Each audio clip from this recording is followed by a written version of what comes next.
इस अविश्वास प्रस्ताव के विरोध में हम यहाँ खड़े हुए। मेरे से पूर्व कई सदस्यों ने बात रखी, बीच बीच में लीडर ऑफ ऑपोजिशन ने भी एक बात रखी, मैं शायद उसी से शुरू कर लूँ तो बेहतर है। उन्हें बात कही एमएसपी।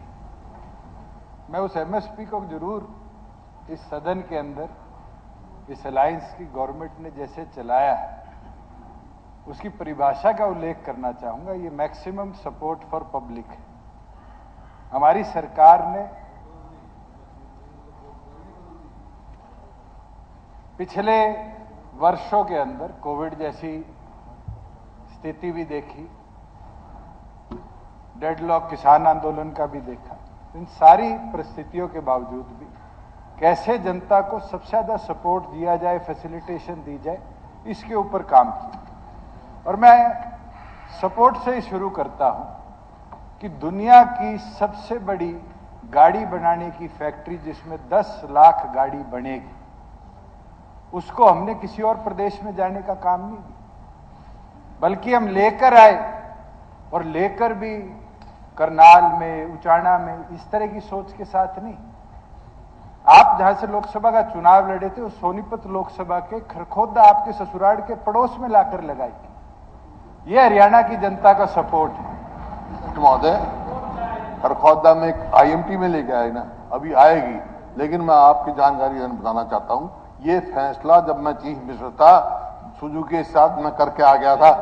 मानेसर में भी इन्वेस्टमेंट करेंगे, रोहतक में भी करेंगे और खरखोदा में भी करेंगे। क्या नई बात है? 9 साल डिले कर दिया तुमने, 9 साल पहले आना चाहिए था। 9 तुम बड़ा स्टेट का अध्यक्ष महोदय, फिर तो वही गोगी जी वाली बात है, आजादी के समय पर लिए फैसले थे। हर चीज मैं करके आया था। हरियाणा नंबर 1 के इश्तिहार में हमने बहुत देखा, मगर धरातल पर क्या तस्वीर थी ये तो हरियाणा की जनता ने समझी और आपको सत्ता से बाहर किया। और आज हमारी सरकार ने किया है, इसलिए तो 4 साल 3 महीने से ऊपर के समय में हरियाणा प्रगति के पथ पर चला है। मैं अध्यक्ष जी जरूर बोलना चाहूंगा कि जहां सपोर्ट किया हमने हरियाणा की जनता को, आप उठाकर देखो, 20,000 किलोमीटर सड़कें पूरे प्रदेश में हमने दुरुस्त करवाई। और दुरुस्तगी केवल मात्र एक लोकसभा क्षेत्र रोहतक तक सीमित नहीं रखी। ये तो विशंबर जी बता देंगे, खरखोदा बॉर्डर क्रॉस करते ही कलोई से सड़क टूट जाती थी। किरण जी बता देंगे, भिवानी आना जाना होता था, कलानौर बॉर्डर खत्म होता था, सड़क खत्म हो जाती थी। आज जुलाना अमरजीत बता देगा। और ये खड़ा हो गया, मैं इंदुराज का ही नाम लेने वाला था कि जिस कॉन्स्टिट्यूएंसी को अपनी कहते थे उस कॉन्स्टिट्यूएंसी के भी बॉर्डर पर जाकर, मतलब यह है पहले कोई सड़क नहीं थी हरियाणा में, कर लेते, कमाल करे, पहले सड़क ही नहीं थी, सब कुछ करा दिया मैंने। 5 साल इनने भी कुछ नहीं करा, 4 साल में तने सब कुछ कर दिया। अध्यक्ष महोदय, ये पीड़ा दिखती है कि हमने क्षेत्रवाद स्पेसिफिक काम नहीं किया। जो जो इनके सुझाव आए प्राथमिकता के तौर पर, उनके ऊपर हमने काम किया। हमारे सदस्य वरुण जी चले गए, डिजिटलाइजेशन की बात कर रहे थे। हमारी सरकार ने एक नहीं 600 से ऊपर सुविधाएं बाबुओं के पास से, दफ्तर से निकालकर आम जनता को गांव के सीएचसी तक देने का काम किया। और आज उसका लाभ देखो, पीला राशन। मैं आपको आंकड़े बताऊं तो हरियाणा प्रदेश के अंदर जहां पहले 26 लाख राशन कार्ड थे, आज 44 लाख पीले ration card. 1 crore 22 lakh beneficiary थे, आज 1 करोड़ 79 लाख बेनिफिशियरी। ये आम जनता को लाभ। अध्यक्ष महोदय, जब बेनिफिट देने की बात है, एक किसान को फर्ज लेने के लिए पटवारी जी के पीछे हफ्ता, 15 दिन, कई बार महीना, और अब जैसे स्ट्राइक चली 2-2 महीने तक इंतजार करना पड़ता है। हमारी सरकार ने व्यवस्था बनाई कि गांव के सीएचसी में जाए, 2 मिनट में फर्ज लेकर अपनी कानूनी कार्रवाई आगे ले जा सके। ये व्यवस्था बनाने की बात है। अध्यक्ष महोदय, जहां मान्य सदस्यों ने बात रखी विपक्ष कि हमारी सरकार ने क्या किया, लोगों का सपोर्ट कैसे करते, 14 फसलें हमारी सरकार ने एमएसपी पर खरीदी। और कोई छोटा अमाउंट नहीं है। मैं 4 वर्षों का 8 क्रॉप सीजन का बता सकता हूं कि लगभग 1 लाख करोड़ की फसल हमारी सरकार ने खरीदी और उसके बदले में 2-2 महीने इंतजार नहीं कराना पड़ा कि आड़ती जाएगा डीएफएससी के पास, डीएफएससी जाएगा हेड ऑफिस, पैसा आएगा, चेक कटेगा। डीबीटी के माध्यम से 1 लाख करोड़ रुपया किसान के खाते में हमने भेजने का काम किया। यह व्यवस्था हमारी सरकार ने बनाई। अध्यक्ष महोदय, ये व्यवस्था की बात करते हैं। इसी सदन में बात हुई थी कि आगजनी से खेत में आग लग जाती है। हमने क्षतिपूर्ति पोर्टल बनाए, आगजनी हो, किसी के बारिश के कारण मकान में क्रैक आ जाए उसकी व्यवस्था हो। हमारी सरकार ने व्यवस्थित ढंग से इसको ऑनलाइन पोर्टल के माध्यम से सुविधा को किसान के मोबाइल में दी और आज 1600 करोड़ रुपया कॉम्पनसेशन का हम डिस्बर्स कर चुके। वो दौर भी देखा था हमने, 2 साल बाद जींद जिले में मुआवजा आया। ये तो हमारे जींद और कैथल के साथी जानते हैं, 2.5 रुपए, 5 रुपए, 7 रुपए के चेक बांटे गए। ये दुर्दशा तो किसान की नहीं है आज।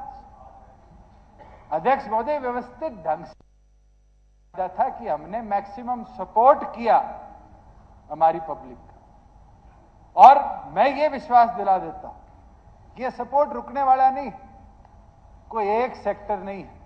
हरियाणा प्रदेश के अंदर आज निवेश की हम बात करें, 40,000 करोड़ का निवेश आया बिना 1 रुपए का इश्तिहार किसी चीज का लगा। आज इंडस्ट्री में से एक समय था 50-100 फॉर्च्यून 500 कंपनीज थी, आज सरकारी आंकड़ा बताता है 400 के लगभग फॉर्च्यून 500 कंपनीज के हेड ऑफिस है हरियाणा प्रदेश में। आज हवाई जहाज की बात करते हैं, हुड्डा साहब मुख्यमंत्री थे, पंजाब में चंडीगढ़ का जो एयरपोर्ट है वो विकसित टर्मिनल पंजाब की तरफ हो रहा था, जाते जाते 24.5% इक्विटी डाल गए।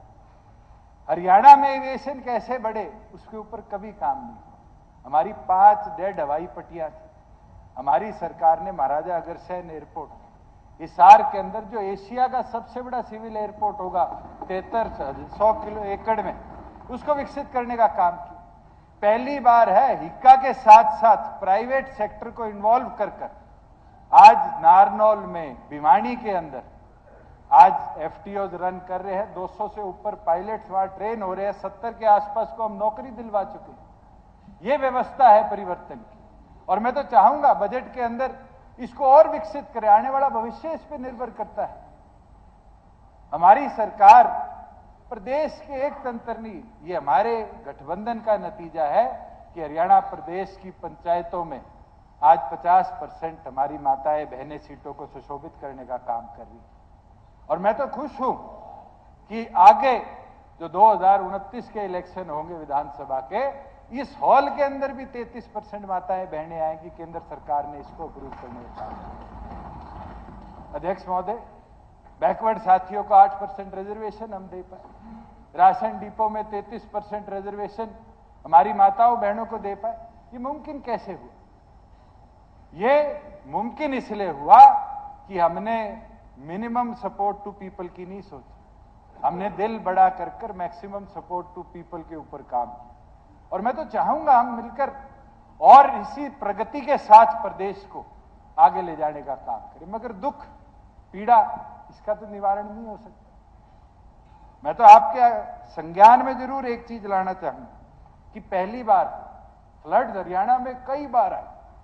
मेरे जन्म के बाद तो शायद 90 के दशक में सुना था, 96 में सुना था, 2006 में सुना था, रोहतक डूबा, जींद डूबा, सिरसा डूबा।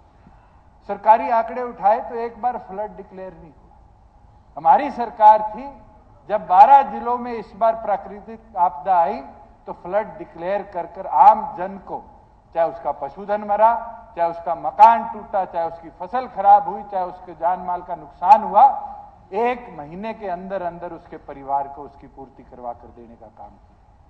अध्यक्ष महोदय, ये किस लिए हुआ? क्योंकि मैक्सिमम सपोर्ट टू पीपल हमने देने का काम किया। मैं तो एक चीज कहूंगा, अभी कई बातें इधर उधर की करी।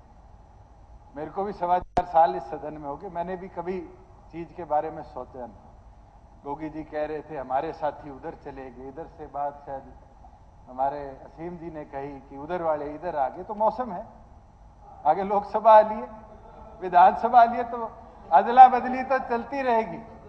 मगर इस हरियाणा प्रदेश में हमने एक विजन के साथ काम किया कि प्रदेश अभी गौतम जी है नहीं, मेरे बारे में बोल रहे थे, पीड़ा तो यही है 4 साल की। बबली की जगह उनको शपथ दिला देता तो वो आगे बैठे होते, कूदते रहते। उस पीड़ा को तो मैं दूर नहीं कर सकता। मैं इतना बता सकता हूं कि मनोहर लाल जी और मैंने मिलकर प्रदेश के प्रत्येक वर्ग को कैसे उठाया जाए, प्रत्येक सेक्टर को कैसे बढ़ाया जाए, प्रत्येक एरिया के अंदर विकास कैसे किया जाए, मिलकर हमारे पार्टीज ने काम किया और काम कर कर प्रदेश को प्रगति के पथ पर चलाया है। मैं तो आपसे और सारे सदन से यही अनुरोध करूंगा कि मिलकर हम इस पूरे सदन के अंदर आज इस अविश्वास प्रस्ताव का विरोध करने का काम करें। बहुत बहुत